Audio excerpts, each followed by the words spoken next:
From the studios of Staten Island Community Television, you're watching In the Bleachers, the TV show for the world's most passionate sports fans. Hello, everyone. I'm Jaime Hixson, joined by my dear friend on the phone.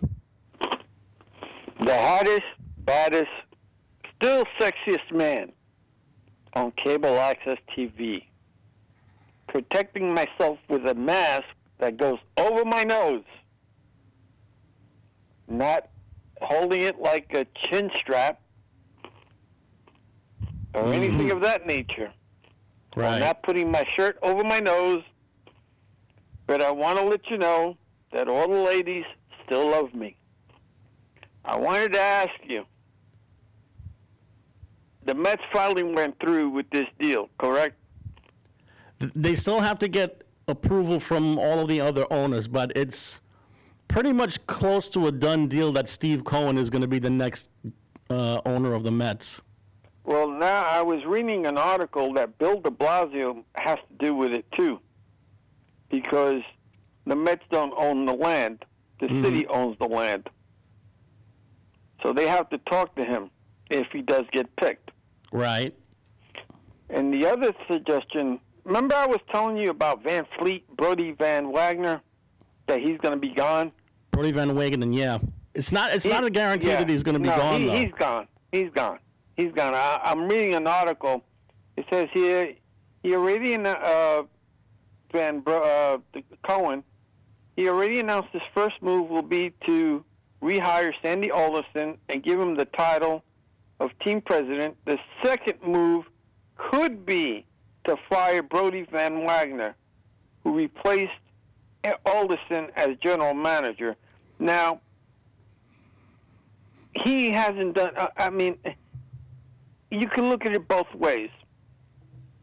Did Wagner, and I'm asking this as a question, did Brody Van Wagner did have full autonomy, or did the owners say, you could only do so much? Knowing how the Wilpons operated when they were the owners, they probably gave Van Wagenen just a short leash to try and cut some deals of any kind. Now, in his time here, was he more positive or negative? I thought it was positive. I mean, after all, he did made a few moves that were positive. I mean, for example, there was the Stroman one he got. Yeah, the Marcus Stroman trade is one. But then that carry out with the former Yankee second baseman Robinson Cano. Cano and the pitcher, right? Mm-hmm. Then the Cano was a heavy contract. Yeah. Then he made this move, this year, these type of moves where he thought he could win it all. Mm-hmm. And he gave away good prospects. Yeah. Now, did he get back anything in return? I don't know that because the Mets didn't do anything. Now, what type of, with the new owner, and now that you're hearing that Sandy Alderson is back. Yeah, Sandy Alderson is back in the fold. Do you think that's a foot in the right direction? And how do you, after reading a couple of articles about him, what do you get the sense of? Do you think he's just wanting to own a baseball team like most owners and say, yeah, I have a team and I'm going to play fantasy baseball? Or do you really think he's going to let people do what they have to do? Let me tell you, trying to put together a fantasy team is the worst thing that an owner can do for his franchise, because if it blows up in his face, it's going to come back really strong against him. and he's not going to want that. Now, as far as what kind of owner he's going to be, my guess is he's probably going to be a hands-on owner. That's probably why he brought in Sandy Alderson, because he knows about Sandy Alderson's track record, which includes winning a championship and 3 pennants with the Athletics. So anybody that knows Steve Cohen knows that he'll probably be a hands-on owner. Now, just for giggles and things of that nature, would you bring back any of the 1986 Mets to be one of the coaches? That's a good question, because for the longest time, Mets fans have been clamoring to have Wally Backman return, but with the constant problems, personal problems that he has, I don't think that's going to be such a great idea. Well, the people wanted him as a coach at one point because he was doing very well. And they also wanted him to be the manager. Right, and then afterwards he's got the domestic violence, which was declared a black mark on his record. Yeah, but it was declared that it wasn't true, if I remember correctly.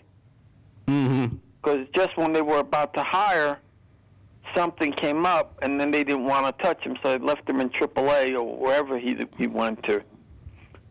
But you have, the real Met fans that are out there that suffer because of the Wilpons. Yeah. I still think that the manager, I don't know if he's going to stick around or not.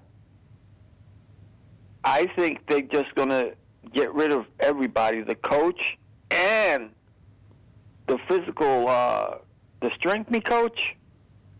Now, over the years, I'm sure you've noticed the same thing that I've noticed, that the strengthening coach or whoever is the doctor for the Mets have always screwed up on them.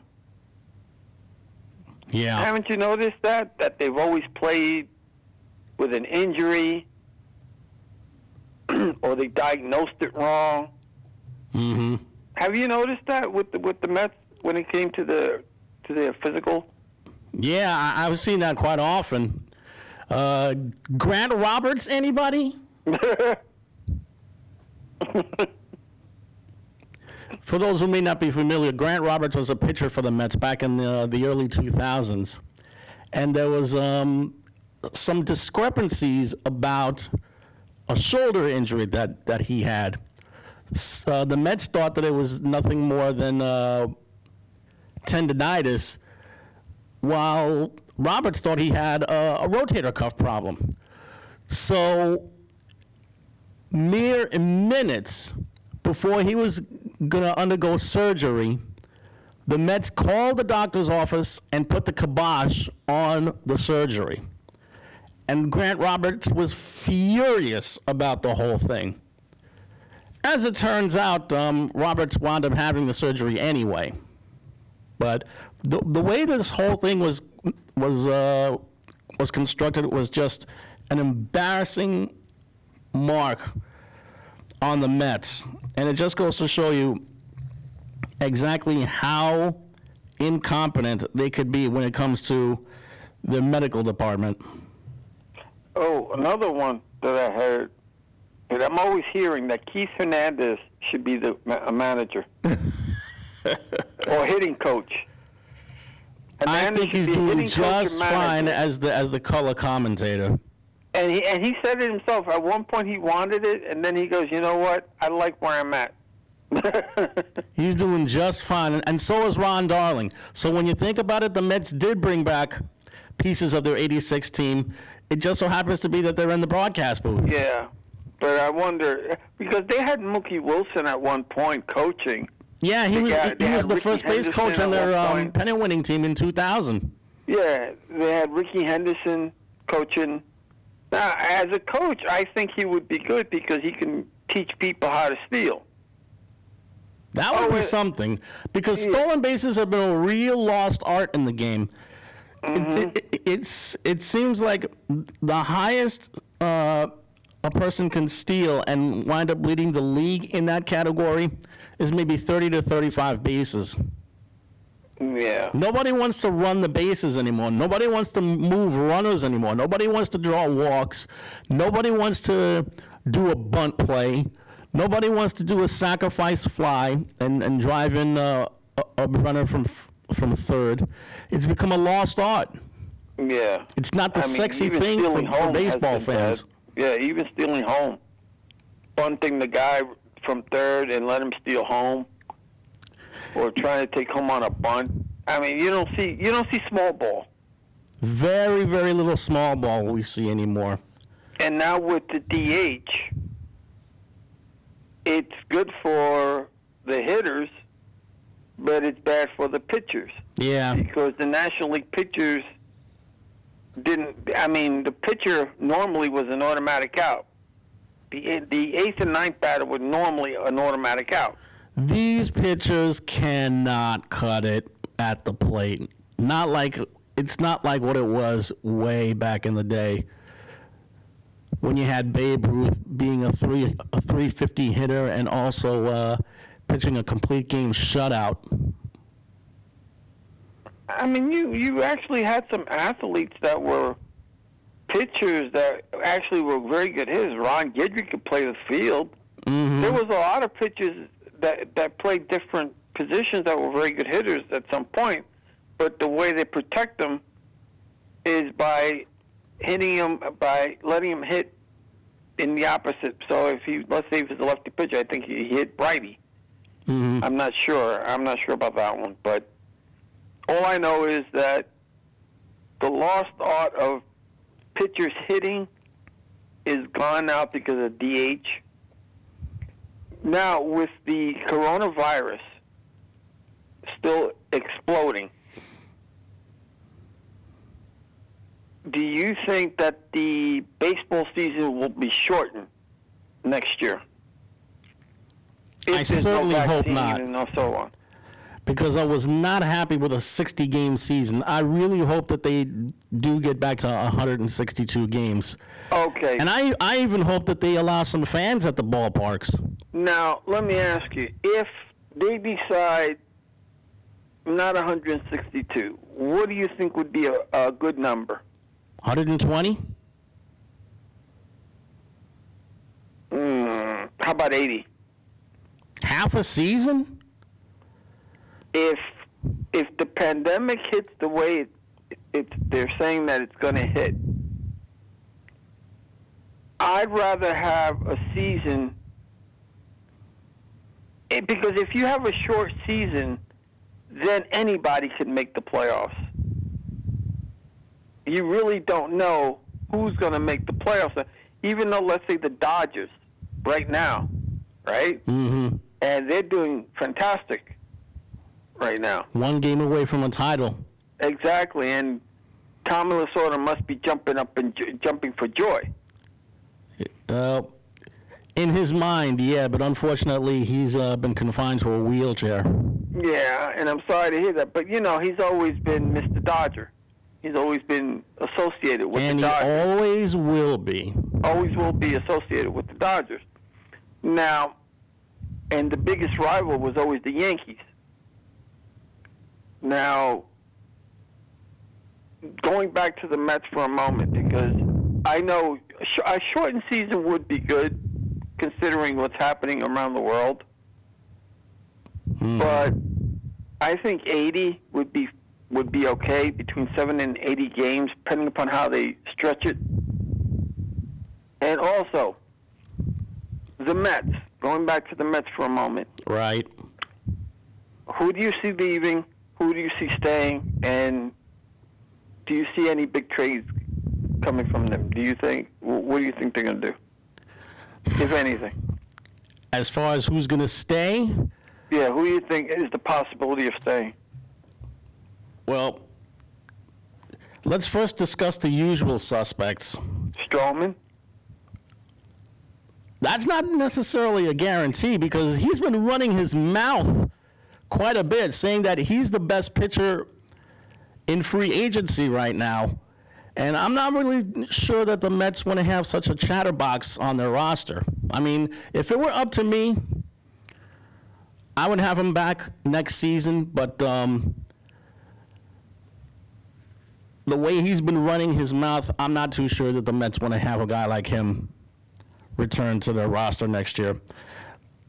Now, let's get to the usual suspects about who's going to be returning. Jacob deGrom, Noah Syndergaard. Those are two guys who will definitely be returning next year. Probably Steven Matz, because even though he's been horrible this past season, they still need a left-handed pitcher to try and get them over the hump, be it as a starter or as a reliever. Peter Alonso, he's a definite. Robinson Cano is a definite. I think Andre Jimenez has a chance to be the starting shortstop for the Mets next season, which means something might have to be done with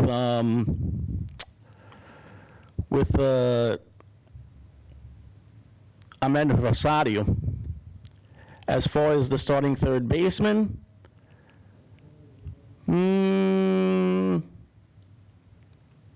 I would bring the kid back. Now, the big X factor in this is Michael Conforto. Michael Conforto has had 2 very good seasons with the Mets, and he's coming up on that time where he's going to be due arbitration. So,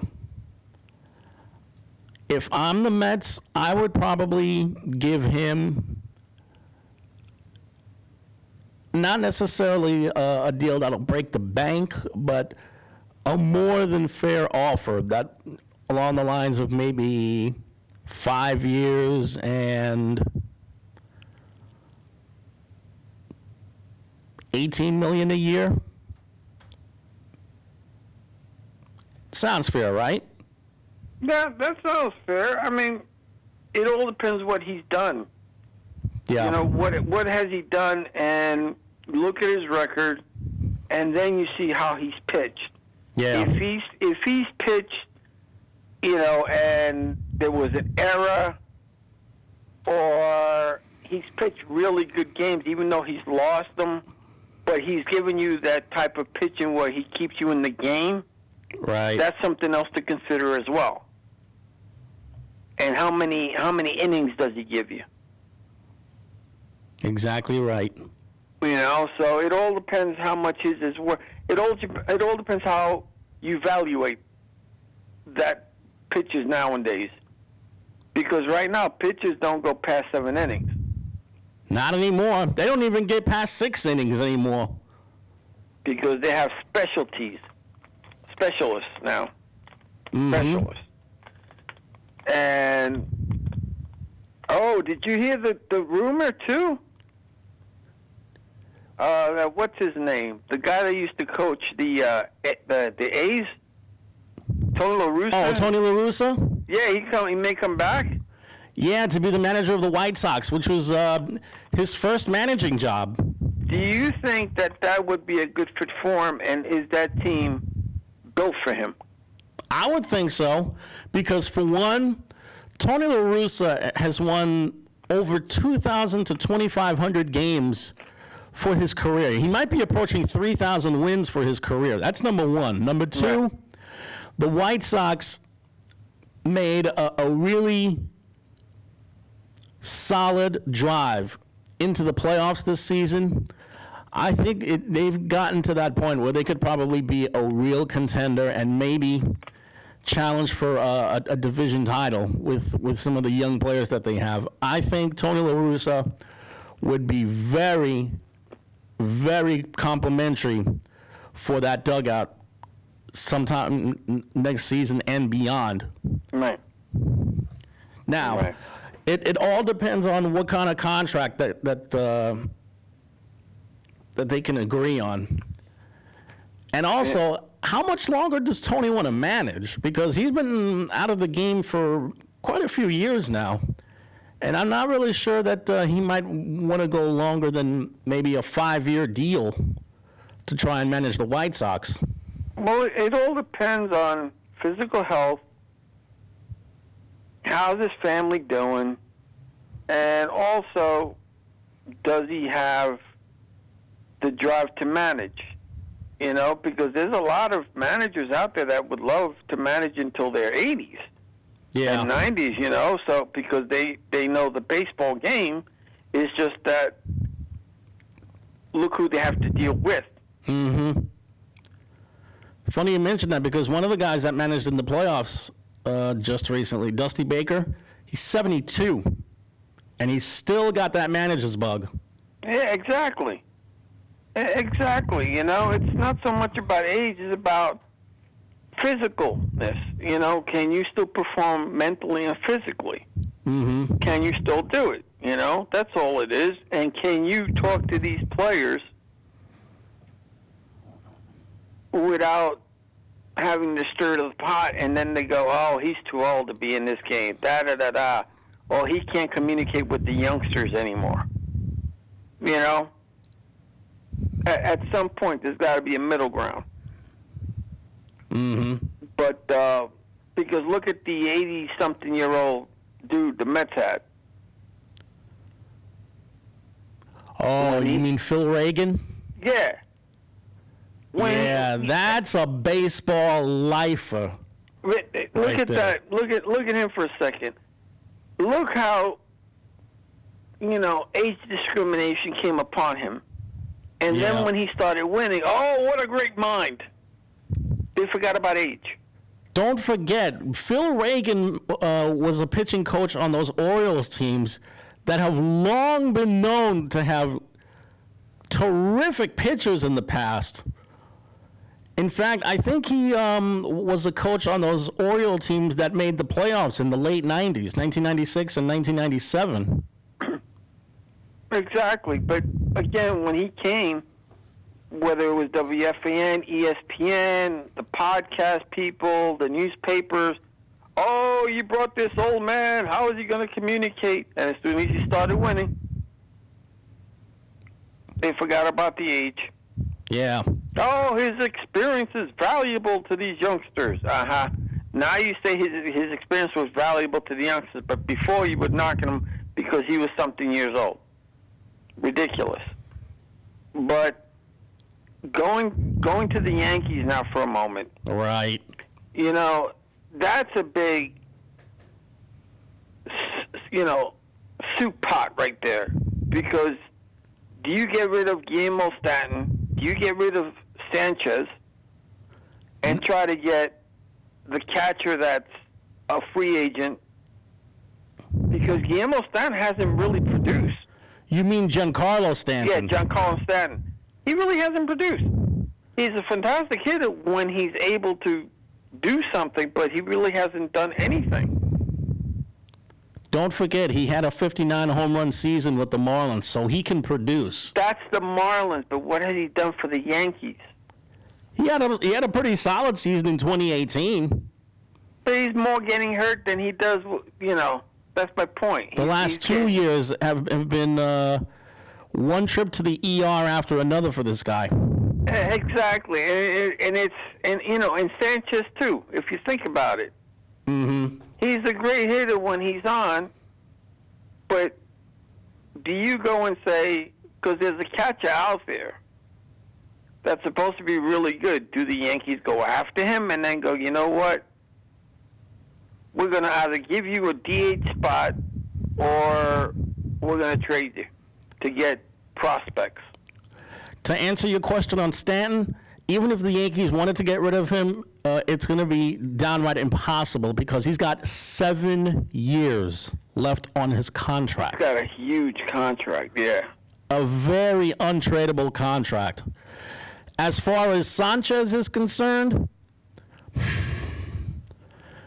there's got to be some kind of way to try and fix the guy, because if not, they're going to have to try and cut a deal where they can maybe get a pitcher in exchange for him. Speaking of rumors, did you happen to hear about the Aaron Judge trade rumors? No. Tell me. Supposedly, in one article that I read, there have been Aaron Judge trade rumors going around. And let me tell you, if We should do it. if there was a pitcher involved, a really strong frontline pitcher, it would be 50-50 for me to try and make a deal for him. Okay, who is it? Tell me. Unfortunately, no names have been mentioned, but I will say that if there were a pitcher that were to be involved, What team? I think it's either the Dodgers or maybe the Indians, maybe the Padres, maybe the Twins. Well, if you go for the Padres, you would need Manny Machado. Yeah. If you're going to swap anybody, you might as well swap him and put him at short. And then go, I mean, would you do that? Manny Machado for him? Manny Machado for Aaron Judge. The thing is, what do you do with either Gio Urshela at third or Gleyber Machado plays Torres at short? Put him at short. Put him at short. Yeah, put Machado at short. That's his natural position. And what to do? What do you do with Gleyber Torres? Do you put him back at second? Yeah. And what do you do with DJ LeMahieu, who, by the way, is a free agent and has had 2 terrific seasons with the Yankees? Well, but you see, that's the guy that you put him at third and then let the other guy float around. Because LeMahieu can play any position. But if he's hot, because remember, you got to put your best players and the hottest players out there. Whoever's hot, that's who you leave until he can't. When his fire sizzles, that's when you, okay, fine, sit on the bench for a while. You'll catch the fire again, hopefully. But with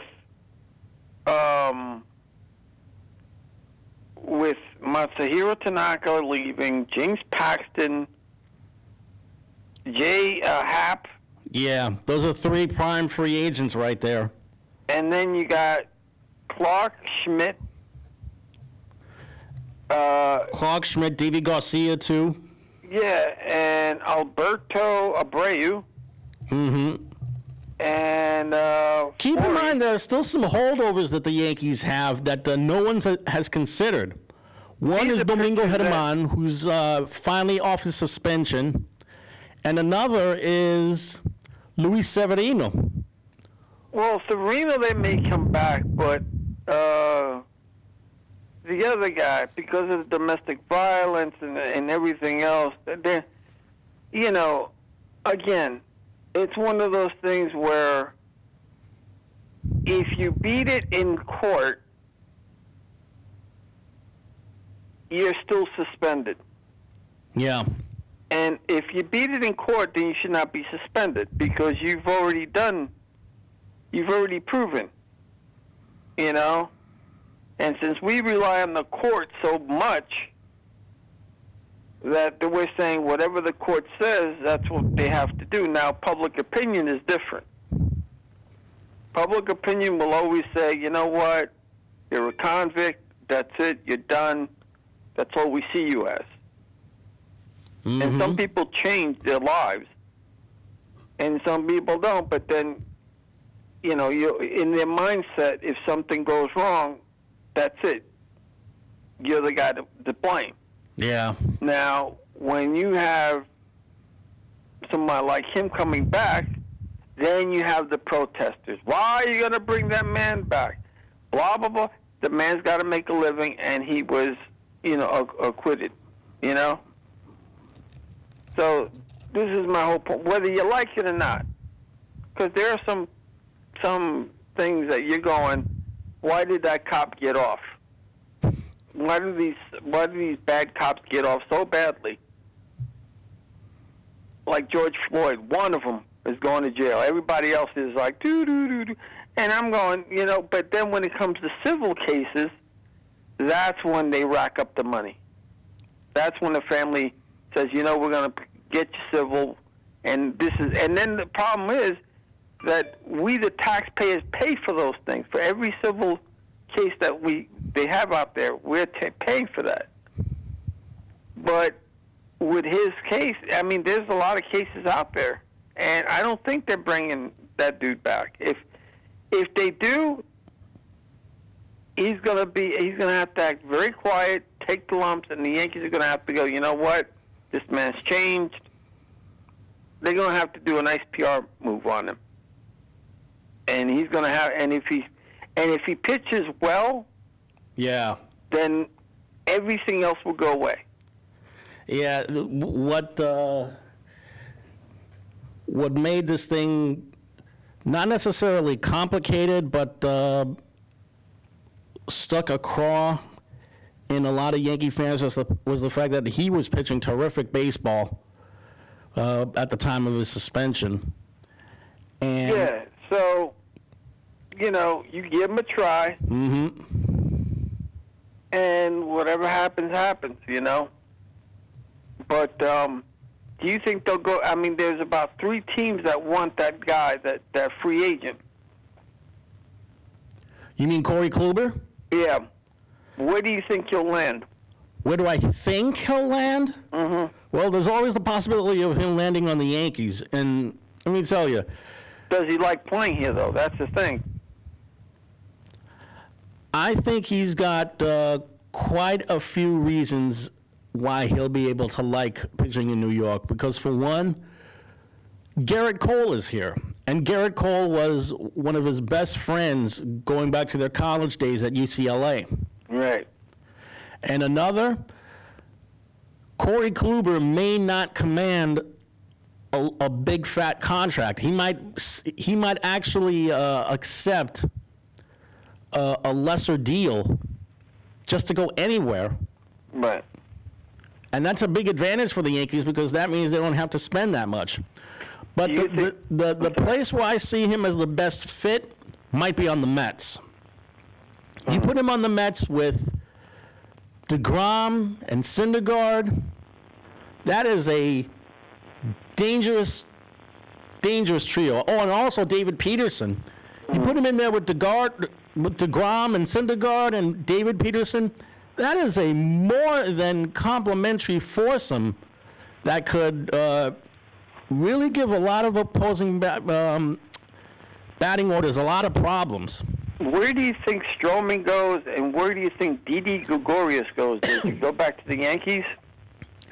Well, it would be kind of nice if he were to return with the Yankees, but there's really no place for him in the infield. Because when you think about it, there's LeMahieu and Gio Urshela and Gleyber Torres and do they want to play? And do they want to pay that amount of money? Because the Yankees are trying to get under the luxury tax again. Now, it would have to be someplace that really needs a shortstop. I'll tell you something. If it was Big George Steinbrenner, he wouldn't care. Oh no, not even. Because he's a good bat and he's a hell of a fielder. Mm-hmm. And then you could actually trade one of those guys and stock up on your farm team again. Yep. With LeMahieu and all them other guys. But now, I want things to be fair. If I'm the Yankees, I do all I can to re-sign LeMahieu. He has been nothing but productive for them for 2 years. There's got to be a way. There's got to be a way to give him a more than fair offer. Stroman, where do you see him going if he's not with the Mets? Do you see him signing with the Yanks, even though he said something about the Yankees? He said that he was better than the Yankees' second best pitcher. And when you think about it, the Yankees' second best pitcher was Davy Garcia,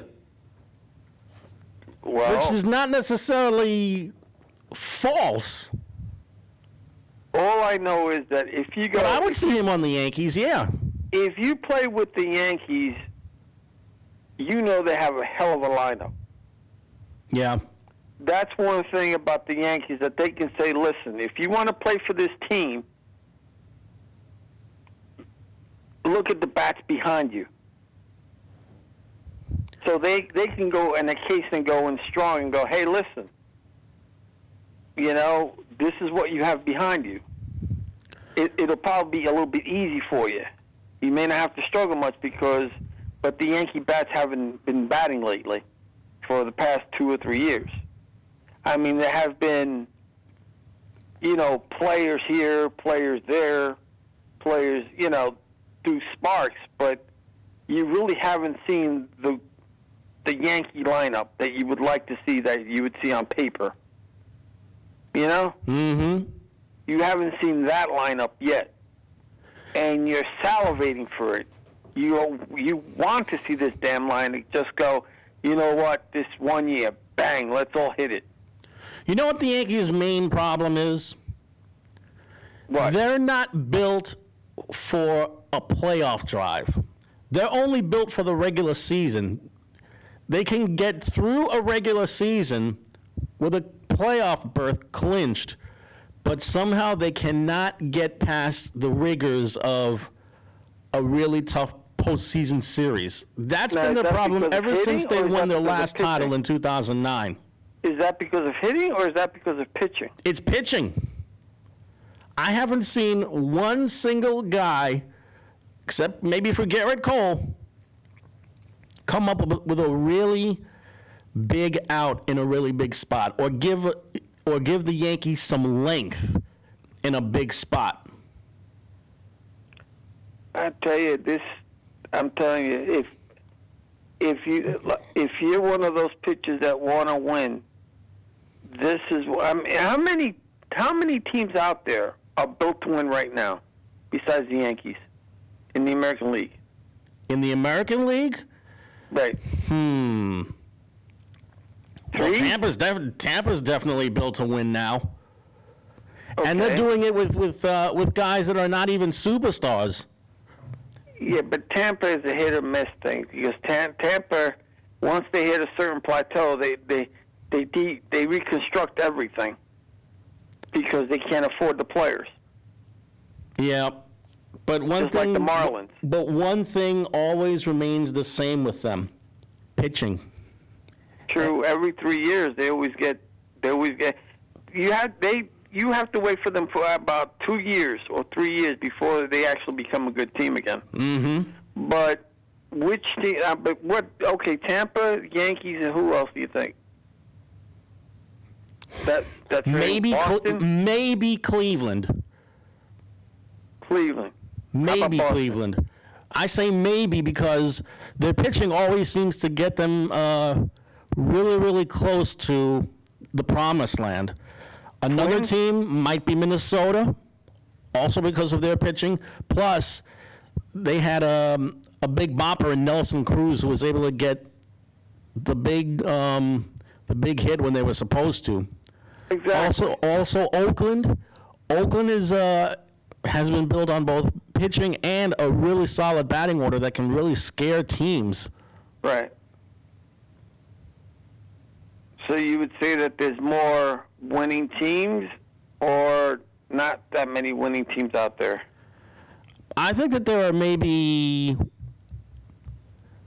a good 6 teams that might be able to really, really challenge for a championship. Because the reason why I say that, if some of these players that they're like Strongman and the other guy, Mm-hmm. that's what these teams can say. Hey, listen, look, we're just 1 or 2 players away. If you come on this team, we can win with you. Look at the lineup we have. Yeah. Or look at look what we've done. So, and with the National League. In the National League, who's built to win now? The Yeah. Dodgers are built to win now. Dodgers, who else? Philly? The Dodgers, I think Philly might be maybe 2 or 3 players, maybe 3 players away from really, really contending. San Diego's a contender. The Chicago Cubs are a contender. Probably St. Louis because of their pitching. All these years, the Cardinals have had the exact same guy as their ace, and that's Chris Carpenter, and he has been phenomenal. So Atlanta also, you can't count out Atlanta. Atlanta had a really terrific abbreviated season, and they were this close to winning a pennant. But like I said, for those players out there that want to go on a winning team, there's a couple of them out there that they can choose from. Mm-hmm. Now, there are some that just want to go for the money, and the other teams will go, listen, if you come to us, we'll give you this big paycheck, and also we're going to get this guy, this guy, this guy, this guy. These guys are up and coming. They're not too far from the threshold of being great. Mm-hmm. But if they want to win now, those are the teams to be on. Right. So how are these guys are going to, like Stroman and the other guy that you were talking about? I hope, I would like to see a split with the Yankees and the Mets. I want both New York teams to be strong. It would be great to see both of those teams strong, but it's usually been the Yankees that have been the better team for the last, 25 years? Yeah, but the Mets have had better pitching within the past 3 or 4 years. I mean, look who they've had from The top Yankees to bottom. have the better. The Yankees right now have Garrett Cole, who's been nothing short of dominant, but Jacob deGrom, he's a special kid. Yeah. I mean, it's a once in a generation type of pitcher that you're seeing in deGrom. Yeah. I mean, I look at what the Mets had before, and I'm going 1 through 4. You couldn't beat them son of a guns. You really couldn't. Mm-hmm. They really did have a 1 through 4, 1 through 5 starting pitching staff that can be justified, but they didn't have no damn hitting. Yeah.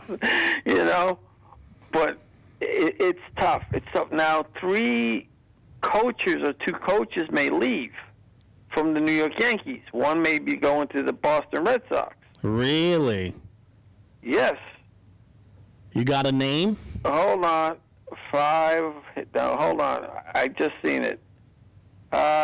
Phil Nevin interviews for Tigers manager job. Oh, Phil Nevin. Okay. Yankees bench coach candidate for Red Sox manager role. Who is this dude? Report Yankees bench coach in the mix. What is this dude's name? George A. King II? Mendoza reportedly enters the fry of several candidates. I'm looking to see who the 40-year-old Mendoza. I guess, yeah. Well, his last name is Mendoza, but I don't see his first name. But he's been on the Yankees bench coach for a long time. So he's 41 years old. Mm-hmm. And he's also spoke with the Detroit Tigers. Right. So, you may have 2 people from the bench leaving. That's interesting.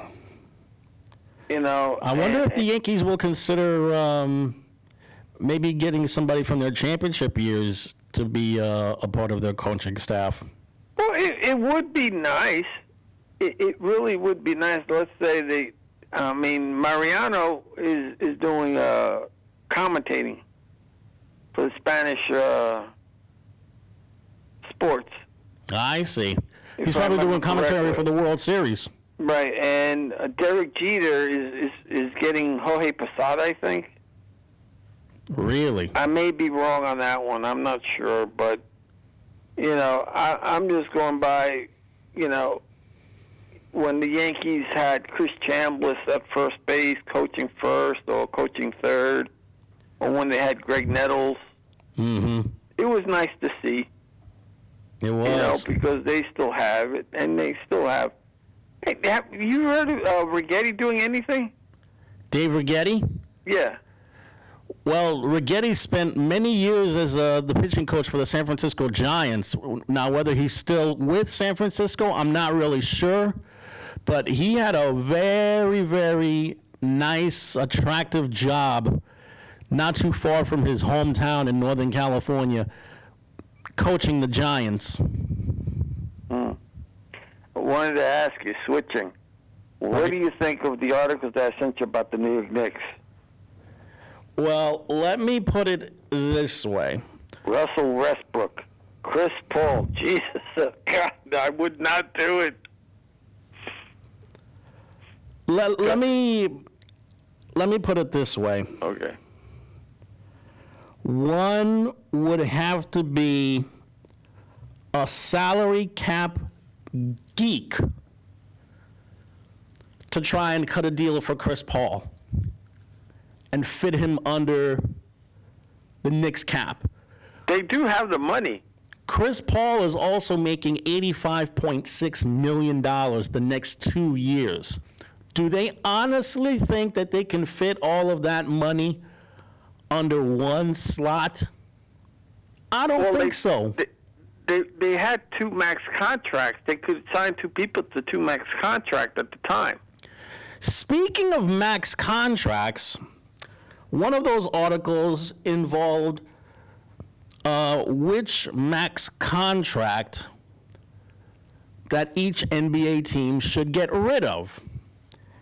And the one player on the Knicks that was mentioned was Julius Randle. He's got a 3-year contract. He's got a 3-year deal. Left. Mm-hmm. And for the record, the one player mentioned on the Brooklyn Nets who has a max contract that they should try and trade is Taurean Prince. Right. But I didn't like the potential trade that was proposed between the Nets and the Spurs. Taurean Prince and Jared Allen to the Spurs for LaMarcus Aldridge, a guy who does a disappearing act in big spots. Now, and as you far also as heard with the Knicks about Van Fleet. yeah, I heard about Going that. to the Knicks Let me tell again. you, You keep Fred on hearing Van that damn Vliet is name. a big shot guy. He made so many big shots when they made the championship run last season. I would see him probably being the point guard for somebody that's just starving What for do a you point guard right now. What do you think of the Knicks draft choices that they so-called made yet? Well, I understand that the Knicks were interested in this one kid from Florida State, if I'm not mistaken. Yeah. Let me see here. Yeah, Devin Vassell is the one kid that the Knicks are showing a lot of interest in. Let's see, he's described, well, get this, only recruited by 2 Division I schools coming out of high school in Georgia. And then Florida State entered the picture. And he spent 2 years playing for the Seminoles. And he became also, more importantly, an improved three-point shooter. You know, he shot only 21% from three-point range in high school. Then he almost doubled it playing for Florida State. He shot 41% from downtown as a Florida State Seminole. And the All I Knicks could know definitely use some long-range shooters like him. All I know is that when it comes to New York Knicks, they keep on. I mean, I sent you articles on deals to get LaMelo Ball, and how they're going to go up by trading, by giving up picks and so forth to the Clippers. And I've sent you articles about how they want Chris Paul and Russell Westbrook, and then if they get two of them or one of them, Carmelo Anthony wants to come back. I mean, and then they want Van Fleet, and then they want this other kid. Either you want a young team or you want a team to be built now. Which one do you want? Because the Knicks will always make money. That's they'll definitely make money. That's not even a question. The question is, what kind of team do they want? Do they want a young team that's going to kind of grow on its own with some nurturing from their coaching staff within the next 2 or 3 years? Or do they want a group of veterans that are built to contend for a playoff spot immediately? If you want to contend now, you might as well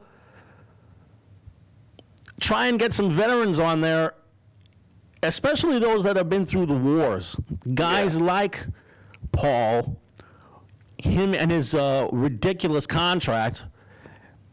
And you know what? Why not make a play for somebody like a Russell Westbrook, in spite of the fact that Russell Westbrook not only is a turnover waiting to happen, but can also be a real downer in a big spot.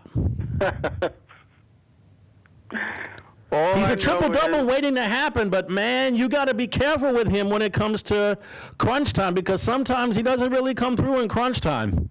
When is the draft for the Knicks? When is the draft this year for the NBA? November 18th. All I know is that it's going to be fun because there really isn't that many good players, according to what I've read. The draft this year is very, very ordinary when it comes to the prospects that they have. Right. And then you're hearing about all these players that the Knicks may get and how they're going to fit. And then they're talking about Dennis Smith, Frank Ntilikina, and all them expiring contracts that they have. And they got a lot of draft picks too. Yeah. Don't sell yourself wrong. They got a lot of draft choices. And that other kid that they drafted last year, he never got to play in the league. He got to play in the minor leagues. Are you talking about Iggy Brazdeikis? Yeah. Oh, he's an afterthought. You know, and they drafted him as if he was the next conqueror of the next forward, the next bird, I guess. And he never really came up. So you got him, and you got some of these draft choices, and you're going, and I have to hit my head sometimes because then they say, oh, we want to trade what's his name, Robertson. Mm-hmm. They want to trade him to get someone else, to get Lamar Ball, so that they can get Lamar Ball. They want to trade him, and I'm going, how stupid are you? The three people that you don't touch is R.J. Barrett and Robertson. And if you want to give Kevin Knox a shot in there, you do it. Mm-hmm. Everybody else, it's up for grabs. You know? Yeah. Everybody else is up for grabs. But I'm telling you, the Knicks always have, Chris Paul coming to the Knicks. Here's another name for you. Coming to the Knicks. Here's another name for you. Terry Rozier. Well, he wouldn't be that bad. He was extremely inconsistent last year. Again, you need someone that's in their 20s. He's It's in his not that 20s, but he's 31 also is- very inconsistent. As a matter of fact, the Hornets wound up benching Rozier in favor of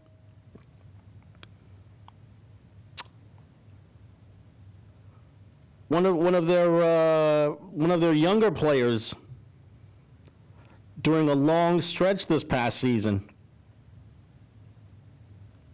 I'll tell you. I tell you. Oh, yeah, today is the last day to get your ballot to vote. So those people that want to mail in their ballots or get the mail-in ballots, this is the last day, I think, to be able to do it. I wanted to throw that out there because November 3rd is this Tuesday coming up. Next Tuesday. Next Tuesday, and I'm telling you, it's going to be a wild ride, Jamie. You can say that again. And I hope there's no civil war, because if, let's say, Trump loses and he says, I don't want to leave because it was rigged and so on and so on, well, you know, just go out the way you went in. You know, like every other, but no, not him. But I'm just going, it's going to be a wild ride. And not only the reason why I say that, because supposedly our president brought the Pac-10 coming back for football. Mm-hmm. And I'm going, he's got to be joking. I wonder how they're going to play, how they're going to play the football games. You know, how they're The going to play the Pac-10 college was only football going to games. have a conference schedule, so that means that they're going to play, I think 9 games this season as opposed to the 12 that they always do. And how are they going to play it? Are they going to play under a bubble? Are they going to? Nope. What are they going to do? They're going to play Because- them on campus with in front of about 5,000 fans. And hopefully not one of them will get the coronavirus. Hopefully not. But he said that he brought him back, but did he really do that, or was it the people that didn't want to lose money on the football teams? They didn't really want to lose money. I mean, the Pac-12 conference is a cash cow for the NCAA. I mean, they're based in Los Angeles. Why would you think that anybody would want to pass on a Pac-12 season that has USC and UCLA and Oregon, which has become the best team in the league? I'm telling you, and then I can see baseball teams, hockey teams. I can see everything going in the loop, because you don't know what's going to happen in this voting. I'm telling you, whether it's the Senate, the House, here, the presidency, the judges that we pick, and so on, it's going to be a hell of a ride. Yep. So we're going to see November 3rd. Yep. Hopefully, expect the best, expect the worst, and hopefully the best will come out of it. Mm-hmm. Right? Unfortunately, with 45 seconds left, we have to head on out of here. Well, happy trails. Thank you. And thank you to Kenny Graham on the other side of the glass for being on the Wheels of Steel. Yeah, For everybody here. Wheels of steel. Yep. And also thanks to you guys watching at home for taking time to check us out. Yeah, hope you enjoy the show, and check out the YouTube and Facebook. Yes, sir. For everyone here, I'm Jamie. I'm Hector. Enjoy the games, folks. Good night. Night-night.